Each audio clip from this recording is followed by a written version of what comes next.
नमस्कार दोस्तों, स्वागत है आपका पॉलिटी वर्ड 360 चैनल में। आज हम राजनीति विज्ञान का अर्थ, परिभाषा, स्वरूप और दृष्टिकोण के बारे में विस्तार से चर्चा करेंगे। यह राजस्थान की विभिन्न यूनिवर्सिटियों के बीए पार्ट प्रथम के सिलेबस में है। इसके अलावा यह राजस्थान की विभिन्न कंपटीशन के एग्जामों के सिलेबस में भी आता है। तो राजनीति विज्ञान का जनक है वो अरस्तू को माना जाता है, क्योंकि अरस्तू ने ही सबसे पहले राजनीतिक विज्ञान का मनोवैज्ञानिक और अध्ययन किया था। उन्होंने 158 देशों के संविधान का तुलनात्मक अध्ययन किया और अपनी पुस्तक द पॉलिटिक्स लिखी, जिसके अंतर्गत उन्होंने 158 देशों के संविधानों का अध्ययन किया था। इसलिए राजनीतिक विज्ञान के जनक अरस्तू को माना जाता है। उसी प्रकार भारत में राजनीतिक विज्ञान का जनक कौटिल्य को माना जाता है, जिसने अर्थशास्त्र नामक पुस्तक लिखी। राजनीतिक विज्ञान का जन्म यूनान में हुआ और इनका विकास भी यूरोप में ही हुआ। राजनीतिक का अंग्रेजी शब्द पॉलिटिक्स है। पॉलिटिक्स की उत्पत्ति यूनानी भाषा के पोलिस शब्द से हुई, जिसका अर्थ है नगर राज्य, यानी राजनीतिक का अर्थ है नगर राज्य। राजनीतिक विज्ञान का अध्ययन हम 3 भागों में बांट कर सकते हैं: सरकार के अध्ययन के रूप में, राज्य के अध्ययन के रूप में, राज्य और सरकार के अध्ययन के रूप में। सबसे पहले विद्वानों ने राजनीतिक विज्ञान का अध्ययन राज्य के अध्ययन के रूप में किया, जिसके कुछ विद्वान निम्नलिखित हैं। गार्नर ने कहा कि राजनीतिक विज्ञान का प्रारंभ और अंत राज्य के साथ होता है।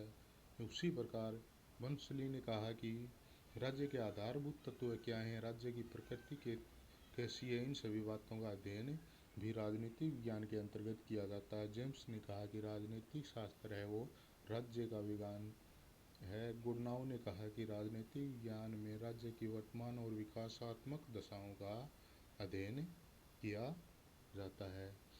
फिर कुछ और विद्वान हुए, उन्होंने कहा कि राज्य तो अमूर्त संस्था है, राज्य के नाम पर शासन सरकार करती है और सभी कार्य है उसकी देख रेख भी कौन करती है, सरकार करती है। इसलिए राजनीतिक विज्ञान है वो राज्य का अध्ययन नहीं होकर किसका अध्ययन है, सरकार का अध्ययन है। तो राजनीतिक विज्ञान को सरकार का अध्ययन मानने वाले कुछ विद्वान निम्नलिखित हैं। लिकोक राजनीतिक विज्ञान सरकार से संबंधित अध्ययन करती है। शिल्ले जिस प्रकार जीव विज्ञान में जीव का, अर्थशास्त्र में अर्थ संपत्ति का, बीजगणित में अंकों का, रेखा गणित में स्थान व दूरी का अध्ययन किया जाता है, उसी प्रकार राजनीतिक शास्त्र में किसका अध्ययन किया जाता है, सरकार का अध्ययन किया जाता है। उसके बाद कुछ विद्वान और हुए, उन्होंने कहा कि राजनीतिक विज्ञान केवल राज्य या केवल सरकार का ही अध्ययन नहीं करती, बल्कि दोनों का समग्र रूप से अध्ययन करती है। उसके प्रमुख विद्वान हैं पॉल जेनेट। उन्होंने कहा कि राजनीतिक विज्ञान समाज विज्ञान का वह अंग है जिसके में राज्य का आधार व सरकार का सिद्धांत पर विचार किया जाता है। गिलक्राइस्ट ने कहा कि राजनीतिक विज्ञान में राज्य व सरकार की समस्याओं का अध्ययन किया जाता है। डिमोक ने कहा कि राजनीतिक शास्त्र का संबंध राज्य से और उनके साधन सरकार से हैं। इस प्रकार हम कह सकते हैं कि राजनीतिक शास्त्र वह विज्ञान है जो मानव के राजनीतिक और सामाजिक प्राणी होने के नाते उनसे संबंधित राज्य व सरकार दोनों ही संस्थाओं का क्या करता है, अध्ययन करता है। अब हम थोड़ा राजनीतिक विज्ञान के जो दृष्टिकोण हैं, परंपरागत और आधुनिक दृष्टिकोण, उसके बारे में देख लेते हैं। राजनीतिक विज्ञान का जो परंपरागत दृष्टिकोण है वो नैतिकता, न्याय, मूल्यों पर बल देता है, और आधुनिक दृष्टिकोण है वो व्यवहार की बातें करता है, अनुभव आधारित बातें करता है। तो राजनीतिक विज्ञान के परंपरागत दृष्टिकोण की क्या क्या विशेषताएं हैं। राजनीतिक विज्ञान का परंपरागत दृष्टिकोण मूल्य नैतिकता पर बल देता है, जैसे न्याय, स्वतंत्रता, गांधीगिरी, लोकतंत्र, धर्मनिरपेक्षता आदि पर बल देता है। राजनीतिक विज्ञान का परंपरागत दृष्टिकोण समष्टिवादी है। यह अध्ययन की व्यापक इकाइयों पर बल देता है। राजनीतिक विज्ञान का परंपरागत दृष्टिकोण द्वितीयक आंकड़ों पर बल देता है।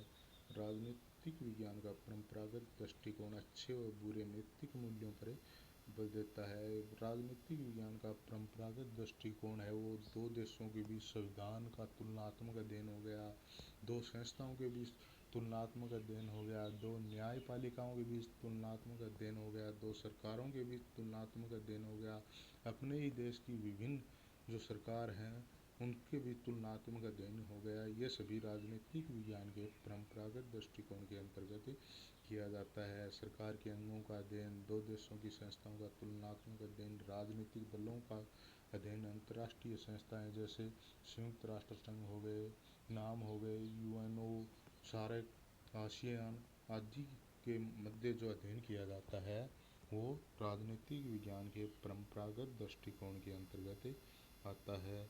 अब राजनीतिक विज्ञान के आधुनिक दृष्टिकोण के अंतर्गत राजनीतिक विज्ञान का आधुनिक दृष्टिकोण व्यवहारवादी है। यह तथ्यों पर बल देता है, यानी विज्ञानवादी है।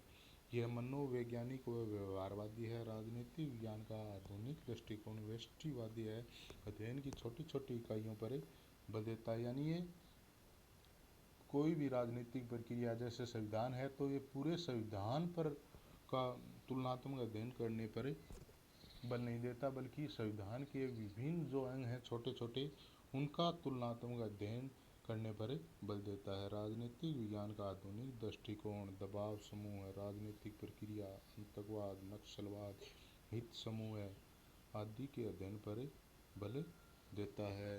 राजनीतिक विज्ञान का आधुनिक दृष्टिकोण परंपरागत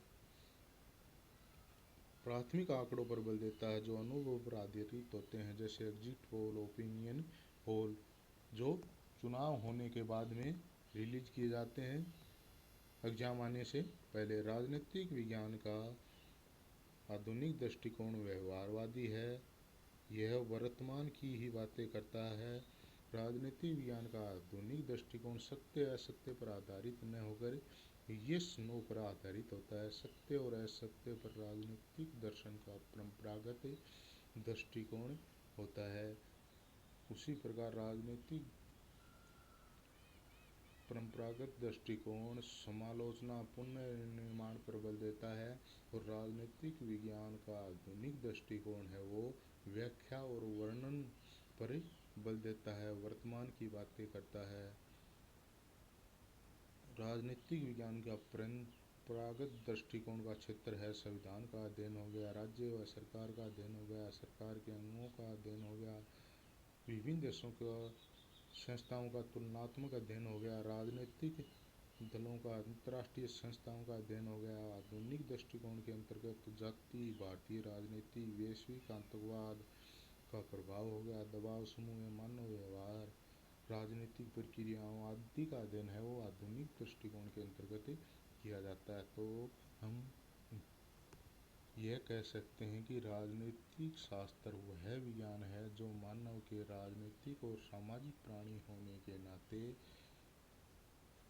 उनसे संबंधित राज्य व सरकार दोनों ही संस्थाओं का अध्ययन किया जाता है।